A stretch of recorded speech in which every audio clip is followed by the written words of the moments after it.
Erick Thohir ambil sikap, tunjuk Alex Pastur untuk ambil alih timnas. Nama STY kembali menggema, meski telah membuat gebrakan besar di awal tahun 2025 dengan mendatangkan sejumlah pelatih dari Belanda dan juga pemain-pemain baru. Namun nyatanya Indonesia harus menelan pil pahit ketika dikalahkan Australia dengan skor telak 5-1. Sebuah hasil yang jelas sangat jomplang ketika Indonesia terakhir bertemu dengan Australia di GBK ketika bermain imbang OS, dan melihat hasil itulah membuat sejumlah fans yang datang langsung di Sydney Stadium tampak cukup geram. Mereka bahkan meneriakkan nama Sintayong yang membuat satu stadion menjadi heboh. Di sisi lain, dengan kekalahan memalukan di laga debutnya, Patrick Kluivert harus bertanggung jawab penuh dan tentu saja habis laga ini akan langsung dilakukan evaluasi besar-besaran agar kejadian serupa tak terjadi ketika melawan Bahrain di GBK mendatang. Datang dengan kepercayaan diri tinggi setelah PSSI melakukan sejumlah gebrakan baru di awal tahun 2025 ditambah banyaknya pemain inti Australia yang mengalami cedera. Akan tetapi kepercayaan diri tinggi tampaknya tidak cukup untuk menghadapi tim yang secara pengalaman jauh lebih oke. Pengalaman bermain di Piala Dunia 2026 membuat mental para pemain Australia memang harus diakui jauh lebih oke dari skuad Indonesia. Hal itu bisa kita lihat saat para punggawa Australia tampil jauh lebih tenang dan efektif di atas lapangan. Permainan tenang yang ditunjukkan oleh para penggawa Australia seolah menamparkan keras wajah fans Indonesia karena pemain mahal saja tidak cukup untuk bersaing di level internasional karena mereka tentu saja harus punya mental petarung serta chemistry satu sama lain. Dan Indonesia datang dengan sejumlah nama-nama baru serta waktu yang cukup mepet sehingga wajar kalau chemistry para pemain Indonesia kemarin belum seapik skuad Australia. Dalam laga yang berakhir dengan skor 5-1 itu sendiri, timnas Indonesia sebenarnya berhasil mendapatkan hadiah penalti terlebih dahulu. Namun sayang Kevin Dix gagal memanfaatkan peluang itu sebaik mungkin dan kegagalan Dix kemudian dihukum para punggawa The Socceroos dengan 3 gol di babak pertama. Sementara di babak kedua, Indonesia sebenarnya berhasil menguasai sepenuhnya permainan, namun sekali lagi kurangnya chemistry antara pemain membuat beberapa pemain kebingungan dan kurang tampil maksimal sehingga long ball sering dilakukan oleh para pemain timnas Garuda. Long ball yang kurang efektif membuat Australia akhirnya kembali memberikan tutor untuk mencetak gol. Pasukan Tony Popovic menambah 2 gol di babak pertama sedangkan Indonesia sempat memperkecil skor lewat gol debut oleh Romeni. Sementara itu kekalahan 5-1 atas Australia jelas membuat fans Indonesia cukup geram karena mereka cukup berekspektasi tinggi pada match ini. Akan tetapi apa yang diharapkan justru menjadi mimpi buruk, bahkan lebih buruk saat terakhir kali bertemu di GBK bulan September tahun 2024 lalu di mana saat itu Indonesia bahkan mampu menahan imbang Australia yang bermain full squad dengan skor 0-0. Dan untuk melampiaskan kekecewaan pada Patrick Kluivert serta jajaran pelatih baru Indonesia, fans Garuda yang hampir memenuhi Sydney Stadion kemarin meneriakkan nama Sintayong sebagai bentuk protes atas kebijakan yang dilakukan oleh PSSI saat menghentikan pelatih asal Korea itu secara sepihak.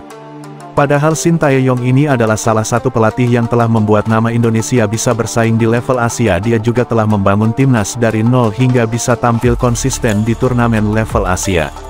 Sementara itu kekalahan atas Australia sore tadi membuat fans Indonesia langsung menuntut PSSI dan Patrick Kluivert untuk melakukan evaluasi jika masih ingin bersaing di babak round 3 karena sekali lagi laga penentuan adalah match versus Bahrain di GBK.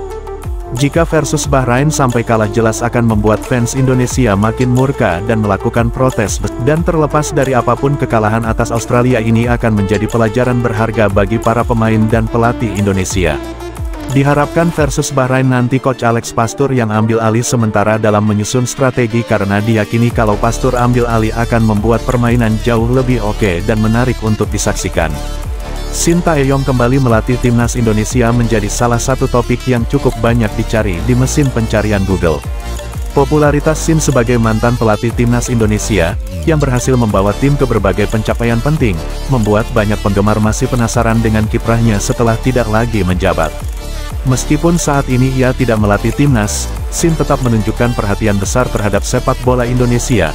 Menonton laga Indonesia vs Australia dari Jakarta, Sintayong menunjukkan kecintaannya pada timnas Indonesia dengan menyaksikan laga melawan Australia pada tanggal 20 Maret tahun 2025 dari sebuah kafe di Jakarta. Dalam acara nonton bareng tersebut, ia tampak serius memperhatikan jalannya pertandingan, meskipun timnas harus menelan kekalahan telak 1-5.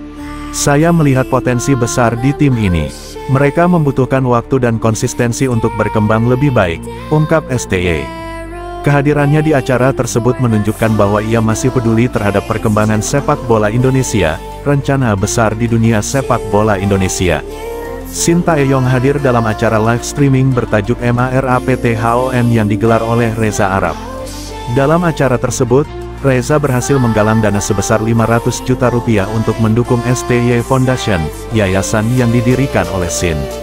Yayasan ini bertujuan mengembangkan sepak bola usia dini di Indonesia melalui program-program yang mencakup pengembangan fisik, gizi, dan penyediaan fasilitas olahraga yang memadai. STY Foundation berencana bekerja sama dengan sekolah-sekolah dan klub-klub sepak bola lokal untuk menciptakan program pelatihan yang terstruktur. Selain itu, yayasan ini juga akan memberikan beasiswa bagi anak-anak berbakat yang kurang mampu agar mereka dapat mengejar impian mereka dalam dunia sepak bola. Saya ingin memberikan kontribusi nyata bagi perkembangan sepak bola di Indonesia melalui yayasan ini, kata Shin Tae-yong.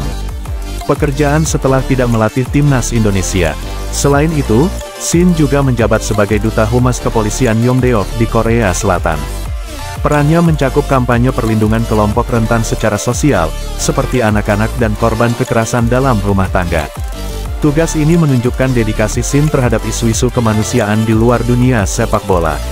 Apakah Shin Tae-yong kembali melatih timnas Indonesia? Meskipun saat ini belum ada kepastian mengenai kembalinya Shin sebagai pelatih, berbagai aktivitas dan komitmennya di Indonesia menunjukkan bahwa ia masih memiliki peran penting dalam perkembangan sepak bola tanah air. Dengan rencana mendirikan STY Foundation dan keterlibatannya dalam kampanye sosial, Shin tetap berkontribusi meskipun tidak lagi berada di kursi pelatih.